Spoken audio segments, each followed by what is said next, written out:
sou Tirza Aidar, professora de Demografia do IFISH, da Unicamp, Departamento de Demografia, e pesquisadora no Núcleo de Estudos de População, também da Unicamp.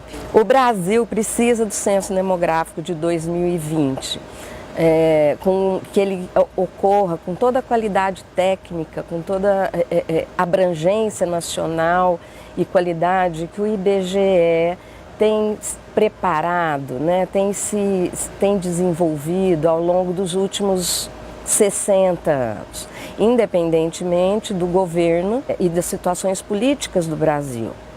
E isso deve ser assim, porque o conhecimento da população, o conhecimento, levantamento de dados populacionais num país é questão de Estado e não uma questão de governo. O censo brasileiro é um dos melhores do mundo. E isso é uma questão de muito orgulho para os estudiosos de população, para os estudiosos, para os sociólogos e para os demógrafos brasileiros. A gente não pode deixar que seja diferente, né, essa qualidade do censo demográfico brasileiro, porque é através dele que a gente tem a capacidade de conhecer hoje, atualmente, quem somos, quantos somos,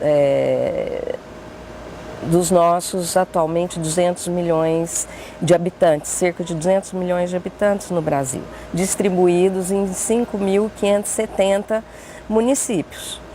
Desses 5.570 municípios do Brasil, cerca de 70% tem menos de 20 mil habitantes. Ou seja, o Brasil é de dimensões continentais, somos mais de 200 milhões de habitantes. Como que vamos conhecer?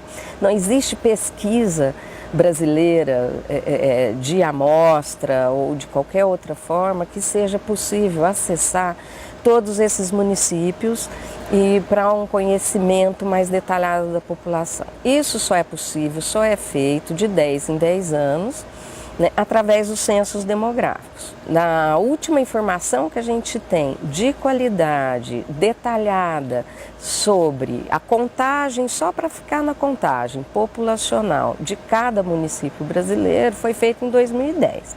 Estamos em 2019, o ano que vem a gente está organizando, o IBGE está organizando o censo de 2020 e vai ser um retorno a cada um desses 5.570 municípios para conhecer o real tamanho da população, quantas crianças existem nesses municípios, quantos adultos, quantos idosos e também se essa variação de 2000 a 2020, se houve variação nessa população, é claro que houve, e de quanto foi essa variação, né, no tamanho da população, as suas características de estrutura etária, por sexo e também de como vivem essa população em cada um desses municípios. A única possibilidade de se fazer isso é através do censo demográfico.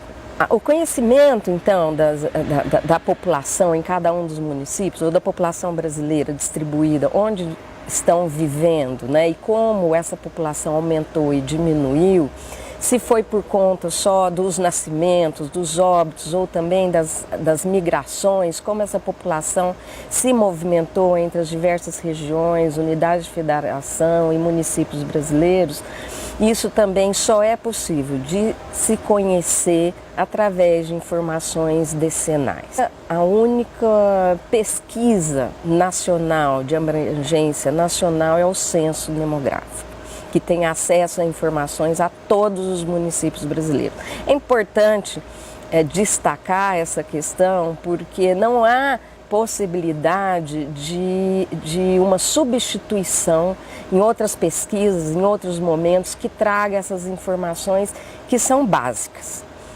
Para além dessas informações básicas, da contagem da população e o seu detalhamento por sexo, idade, que é fundamental para as demandas do sistema educacional, do planejamento, do sistema de saúde, também de vacinação, o censo demográfico, através de sua estrutura logística de acesso a todos os domicílios brasileiros, que acontece de 10 em 10 anos, a estratégia de fazer um questionário suplementar com 10% dessa população de todos os municípios, e levantar questões relativas, questões mais detalhadas relativas a como vivem essa população, características dos domicílios, do entorno dos domicílios e também da saúde, alguns indicadores sobre a saúde desses moradores, que são as questões com as quais eu trabalho. Então, essas são informações muito ricas,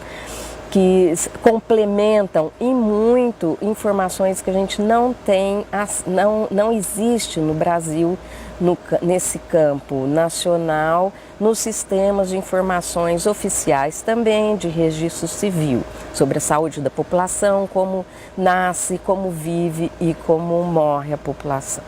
Então, um exemplo, né,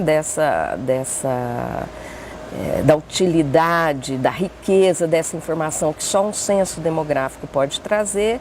Eu vou resumir aqui no último trabalho que eu venho desenvolvendo, que está para ser publicado, que é sobre os diferenciais na esperança de vida ao nascer da população brasileira, se a gente faz esses diferenciais por nível socioeconômico. Então, tem um exemplo muito objetivo, é que se a gente compara a população do Nordeste e do Sudeste, com escolaridade muito alta, vivendo em domicílios cujos chefes têm escolaridade muito alta ou muito baixa, a gente encontra diferenciais na expectativa de vida em torno de 13 anos. Ou seja, na região Nordeste, a população que reside em domicílios cujos chefes, os adultos de referência desse domicílio têm alta escolaridade, tem uma expectativa de vida de cerca de 85 anos, né, de quase 85 anos. Já a população no outro extremo do Nordeste, que é a grande maioria da população que reside em domicílios cujos adultos de referência têm baixíssima escolaridade, a expectativa de vida gira em torno de 62 anos de idade. Essa diferença ocorre no Nordeste. No Sudeste a diferença é um pouco menor, de 11 anos, mas não deixa de ser uma diferença estrondosa, né? E esse tipo de estudo só é possível com os dados do censo de 2010, que levou uma questão muito importante, que além da contagem da população, é uma pergunta sobre se houve algum falecimento no domicílio naquele último ano, e a idade e o sexo. É uma questão simples, né?